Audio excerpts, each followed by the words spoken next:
Hello friends, welcome to my channel. I hope आप सब बढ़िया होंगे। सीबीएसई ने एक लेटेस्ट सर्कुलर निकाला है थर्ड लैंग्वेज से रिलेटेड, जिसे हम इस वीडियो में पूरी डिटेल में डिस्कस करेंगे। अगर आप चैनल पर फर्स्ट टाइम आए हैं तो वीडियो को लाइक और चैनल को सब्सक्राइब करना ना भूलें, ताकि आपको ऐसी इंपॉर्टेंट एजुकेशनल अपडेट्स मिलती रहे। तो चलिए शुरू करते हैं। सीबीएसई ने 15 मई 2026 को एक नया सर्कुलर इशू किया है। ये सर्कुलर क्लास 9th और 10th के लैंग्वेज सब्जेक्ट्स के बदले हुए रूल्स के बारे में है। इस वीडियो में हम एक एक पॉइंट को डिटेल में समझेंगे कि इसका स्कूल और स्टूडेंट पर क्या असर पड़ेगा। सबसे पहले बात करते हैं मेन बदलाव की। तो नेशनल एजुकेशन पॉलिसी 2020 और national curriculum framework for school education 2023 के मुताबिक ये डिसीजन लिया गया है। 1 जुलाई 2026 से क्लास 9 के लिए 3 लैंग्वेजेस यानी कि R1, R2, R3 पढ़ना कंपलसरी हो जाएगा। कंडीशन की अगर बात करो तो इन 3 लैंग्वेजेस में कम से कम 2 नेटिव इंडियन लैंग्वेज होना ज़रूरी है। अब बात कर लेते हैं फॉरेन लैंग्वेजेस की। तो अगर कोई स्टूडेंट फॉरेन लैंग्वेज पढ़ना चाहता है तो उसे तभी थर्ड लैंग्वेज के रूप में चुन सकता है जब बाकी दोनों लैंग्वेजेस नेटिव इंडियन हो, नहीं तो उसे फॉरेन लैंग्वेज को एक एडिशनल फोर्थ लैंग्वेज के रूप में पढ़ना होगा। चूँकि सेशन अप्रैल 2026 से शुरू हो चुका है, इसलिए सीबीएसई अभी एक ट्रांजिशनल अप्रोच अपना रहा है ताकि बच्चे परेशान ना हों। अब बात करेंगे स्टडी मटेरियल्स एंड बुक्स के बारे में। आप सोच रहे होंगे कि नई R3 लैंग्वेजेस के लिए बुक्स कहाँ से आएंगी। इसके लिए सीबीएसई ने एक टेम्प्रेरी हल निकाला है, means class 6 text books for class 9। यानी कि जब तक dedicated secondary stage R3 text books market में नहीं आती, तब तक क्लास 9 के स्टूडेंट्स क्लास 6 की R3 टेक्स्ट बुक 2026-27 के एडिशन का यूज़ करेंगे। ऐसा इसलिए क्योंकि मिडिल स्टेज और सेकेंडरी स्टेज की कोर लैंग्वेज कॉम्पिटेंसी में लगभग 75-80% का ओवरलैप होता है।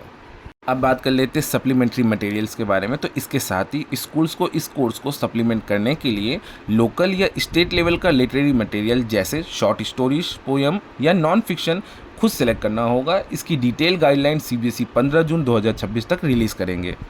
अब बात करेंगे अवेलेबल लैंग्वेजेस की। तो सीबीएसई और एनसीईआरटी मिलकर कुल 19 शेड्यूल लैंग्वेजेस के लिए क्लास 6 की R3 टेक्स्ट बुक्स 1 जुलाई से पहले प्रोवाइड करा देंगे। बाकी बची नेटिव इंडियन लैंग्वेजेस के लिए स्कूल्स एससीईआरटी और स्टेट लेवल के रिसोर्सेज का यूज़ कर सकते हैं। अब हम बात करने वाले हैं teachers shortage solutions and school autonomy. यानी कि अगर किसी स्कूल के पास में लैंग्वेज टीचर की कमी है तो घबराने की बात नहीं है। सीबीएसई ने काफ़ी फ्लेक्सिबल ऑप्शंस दिए हैं, जैसे कि स्कूल उन एग्जिस्टिंग टीचर्स को टेम्परेरी यूज़ कर सकते हैं जिन्हें उस नेटिव इंडियन लैंग्वेज में फंक्शनल प्रोफिशिएंसी हासिल हो। रिसोर्स शेयरिंग की बात की जाए तो सहोदय क्लस्टर्स के through enter schools resource sharing की जा सकती है। अदर ऑप्शंस की अगर बात करता हूँ तो school virtual hybrid teaching support ले सकते हैं, रिटायर्ड लैंग्वेज टीचर्स को रख सकते हैं या फिर सुटेबली क्वालिफाइड पोस्ट ग्रेजुएट को एंगेज कर सकते हैं। अब बात करेंगे हम ओएसिस पोर्टल अपडेट के बारे में। तो एक सबसे इम्पॉर्टेंट और एडमिनिस्ट्रेटिव काम जो स्कूल्स को करना है, सभी स्कूल्स को अपने R3 लैंग्वेज ऑफरिंग को क्लास 6 से 9 के लिए 13 जून 2026 तक ओएसिस पोर्टल पर अपडेट करना कंपलसरी है। अब डिस्कस करेंगे एग्ज़ाम एंड असेसमेंट रूल के बारे में, यानी कि नो बोर्ड एग्ज़ाम प्रेशर।